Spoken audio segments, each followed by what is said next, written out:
Hello guys, welcome back to my nursing channel. Welcome back to another video. If it was your first time watching this channel or video from this channel, please consider clicking that subscription button. And if you are a returning subscriber, thank you very much for always clicking in and supporting me. Guys, today I want to talk about stress and depression because the two are connected. If you have stress, you are likely to suffer from depression. So the first thing that I'm going to do, I'm going to define what is stress and what are the types of stress that someone can suffer from, or what are the causes of stress and signs and symptoms.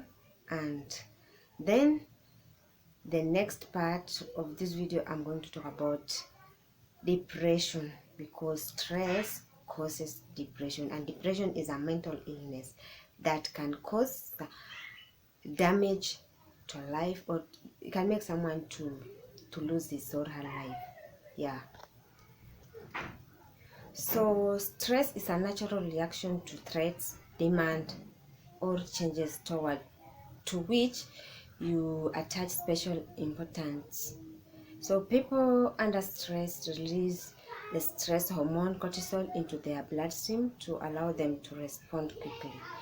And these are common stressors. These are the types of or things that can make one to go under stress: sickness, loss of beloved one, illness, pressure from work, absence of a person, death. So many things can make someone to go under stress. So too much or chronic stress can lead to burnout or harm to your immune system and accelerate the aging process. If you have stress, you're likely to age quickly. It can contribute to memory loss. It can contribute to loss of concentration. It can cause irritability, allergies, diminish sexual desire, headache, ulcer, negativism, withdrawal, among others. So stress kills because it damages the heart.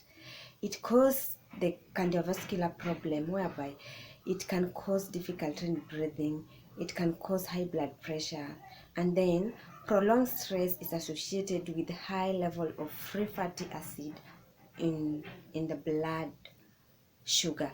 These are produced as a reaction to help you cope with the perceived emergency. Stress can speed up the depletion of fats along artery, narrowing them and restricting blood flow. And you know that if blood flow is restricted, the organs in your body will not receive the blood, and the organs in your body, for them to work, they need blood that is being pumped by the heart. And whereby the stress has already damaged the heart, it has already caused hypertension, it has already damaged the arteries, it has already damaged the blood, the heart itself. So you get that the organs will die, and when the organs die, you will eventually die. So narrowing of the arteries is caused by the buildup of the fibers and materials, and this causes coronary heart disease. And you get that if you get a coronary heart disease, you can die, because the heart is the one that supplies the body with the blood. Every organ in your body needs blood, and already the stress already make the heart to diminish the supply of the blood, whereby you will get that you will die out of diminished blood supply to the system or to the whole body. So I've said stress has some signs and symptoms that can make one develop or goes into depression. So these are the signs and symptoms that one will suffer when this person has stress. The first one, this person will lack concentration. The second thing, the person will withdraw from people, or the person will isolate himself or herself. another one, the person will be irritable. The person can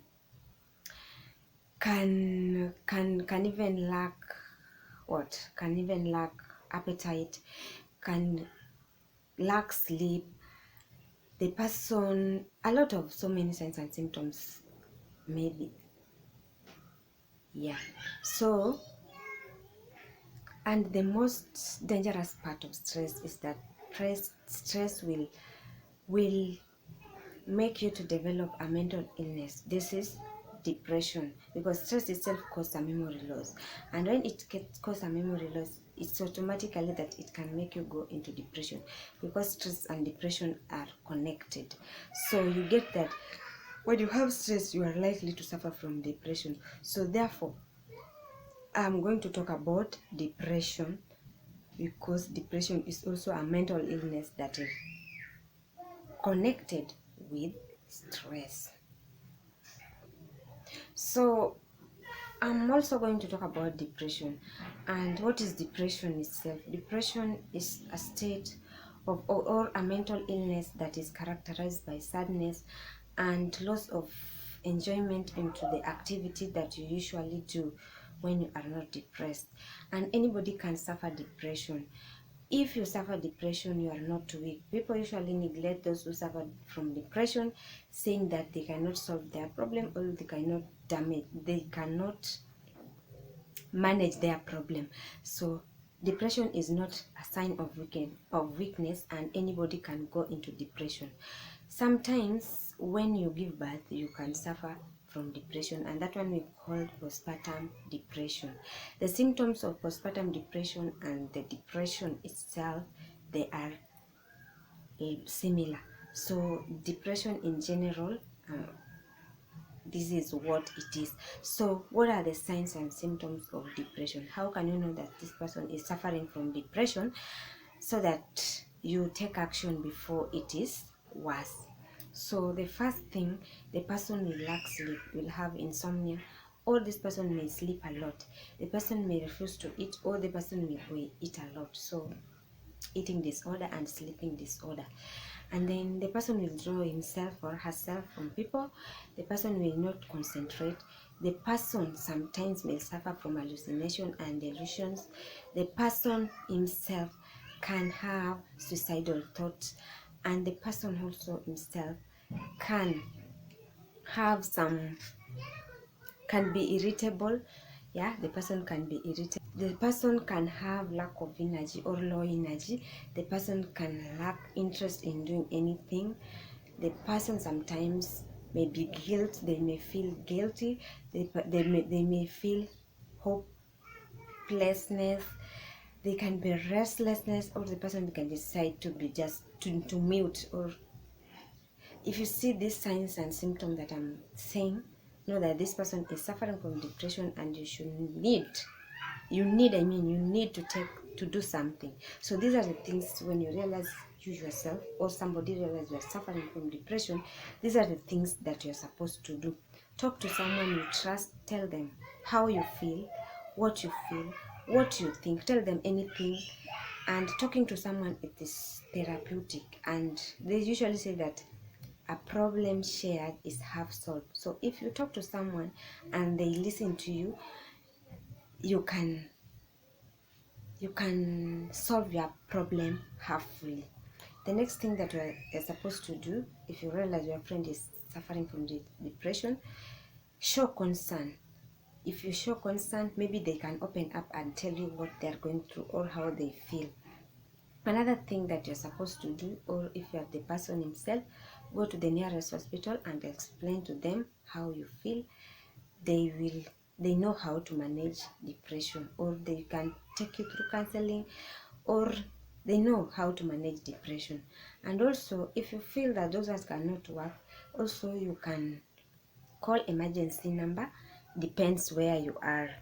So also you can, if you're somebody who feels that they need to drink alcohol when they are stressed up, please avoid it, because it can worsen the situation. And also, you're supposed to eat the way you usually do. You continue doing the activity the way you usually do, because sometimes those activities can be cannot be interesting to you, so just continue doing them. The situation will change, and yeah, the situation will change, and you can get help, or you can get healed, because depression and stress, those are things that are treatable, and if they are managed appropriately and at the right time, they there there will be no damage. So the next thing that I'm going to talk about, who is at risk of getting stress, who is at risk of suffering from depression.